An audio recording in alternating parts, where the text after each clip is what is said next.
Assalamualaikum warahmatullahi wabarakatuh. Perkenalkan, nama saya Fatih Akbar, NPM 2201011032. Kali ini saya akan membahas materi yang berkaitan dengan bimbingan konseling. Ada 5 tema yang akan saya bahas. Yang pertama ada layanan konseling, yang kedua layanan bimbingan kelompok, ketiga layanan konseling kelompok, keempat layanan konsultasi, dan kelima layanan mediasi. Tanpa berlama-lama, mari kita bahas kelima materi tersebut sebagai berikut. Baik, yang pertama itu ada layanan konseling ya. Layanan konseling adalah proses pembelajaran dalam wawancara antara konselor dan klien melalui hubungan personal yang khusus. Nah, biasanya klien ini mengalami sesuatu atau masalah yang tidak bisa ia selesaikan sendiri. Dalam hal ini, klien membutuhkan seorang konselor yang dia bertindak seperti petugas yang memberikan bantuan, yang memiliki pengetahuan seputar keterampilan psikologis. Kemudian layanan konseling ini juga kalau diterapkan kepada siswa, biasanya di sekolah, bisa memungkinkan siswa itu menerima layanan tatap muka langsung dengan tutor, membahas bagaimana meringankan masalah pribadi. Nah, tujuan dari layanan konseling ini yang personal ya. Yang pertama itu untuk memutuskan perubahan dan perilaku mana yang cukup. Nah, jadi klien ini dapat membuat keputusan karena dia telah menciptakan pilihan yang berbeda sejak awal dan mendiskusikannya dengan konselor. Setelah itu ia memutuskan pilihannya sendiri. Dia dapat berpikir objektif yang dicerna secara baik sehingga bisa menyelesaikan masalah secara internal ataupun eksternal, dan dia juga bisa berpikir realistis bahwasannya dia mengetahui kemungkinan opsi yang dapat diterapkan sesuai dengan tujuan utama yang dia inginkan. Yang kedua itu ada tujuannya terjadinya transfer pembelajaran pada klien. Klien dapat mempelajari perilakunya sendiri dari proses konseling. Hal ini dapat membuat mereka bersedia mengubah perilakunya di luar proses konseling. Dengan kata lain, klien cukup menerima perubahan yang terjadi pada dirinya, dan itu bermakna mereka mampu mengontrol dirinya sendiri. Kemudian yang ketiga itu ada menerapkan perubahan perilaku. Di akhir konsultasi, klien akan menyadari biasanya perubahan sikap dan perilaku karena dia datang untuk menerima bantuan dan dia tahu dia harus berubah. Kemudian yang kedua ada layanan bimbingan kelompok. Menurut Praitno, layanan bimbingan kelompok adalah layanan konseling yang diberikan kepada siswa secara kolektif ya. Jadi bersama-sama secara berkelompok untuk membantu kelompok menjadi besar, kuat, dan mandiri serta kreatif.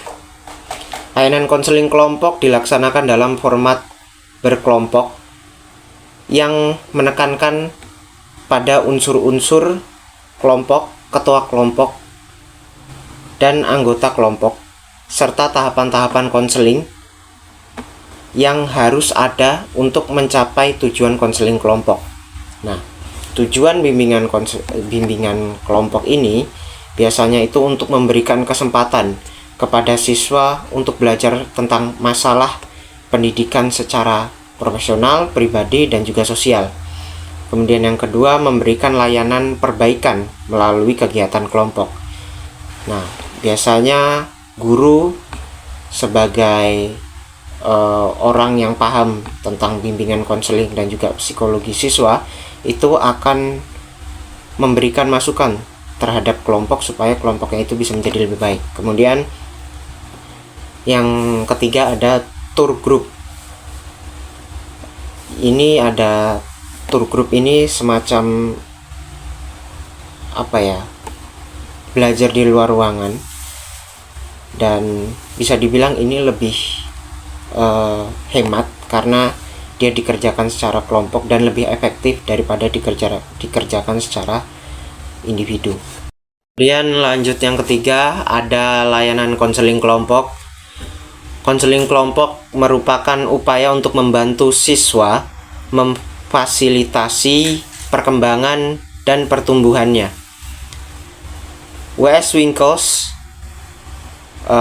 mengemukakan bahwasannya konseling kelompok adalah suatu bentuk konseling khusus, yaitu wawancara seorang konselor profesional dengan beberapa orang yang tergabung dalam suatu kelompok kecil pada waktu yang sama. Pengawasan kelompok biasanya itu memiliki dua aspek utama, yaitu aspek proses dan pertemuan tatap muka. Kemudian tujuan dari layanan konseling kelompok ini menurut Rohman Natawijaya itu membimbing dan memberikan konseling terhadap kelompok tetap untuk memimpin secara individu, tetapi menggunakan suasana kelompok sebagai sarana pengobatan dan perbaikan atau pembinaan yang terarah. Kemudian yang keempat ada layanan konsultasi.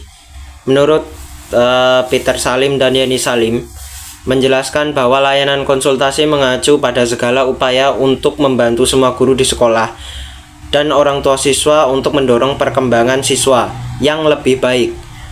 Konsultasi didefinisikan sebagai pertukaran ide untuk mendapatkan hasil yang terbaik seperti saran dan juga masukan.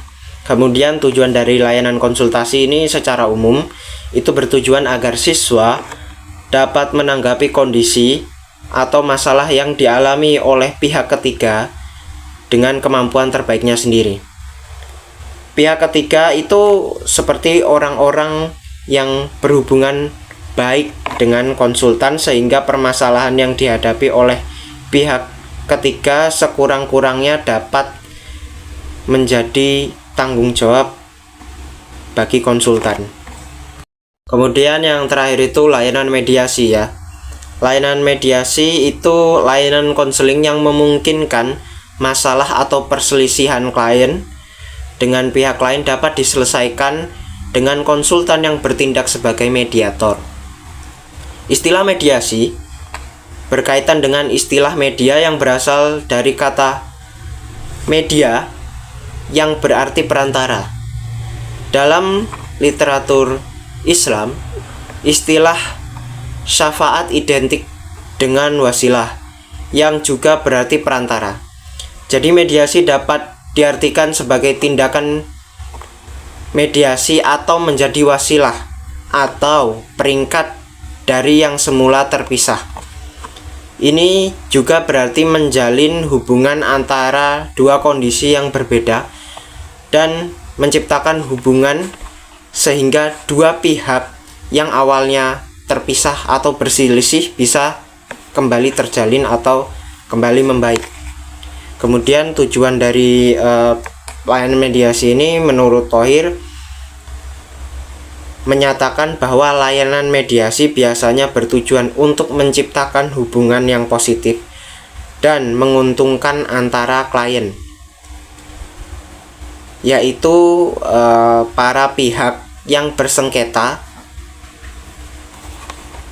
yang dimana kondisi awalnya itu negatif dan eksplosif antara kedua pihak atau lebih, dengan dipandu dan dipromosikan oleh konsultan, hubungannya ini menjadi hubungan yang jauh lebih dingin, jauh lebih diinginkan, dan juga menjadi jauh lebih baik.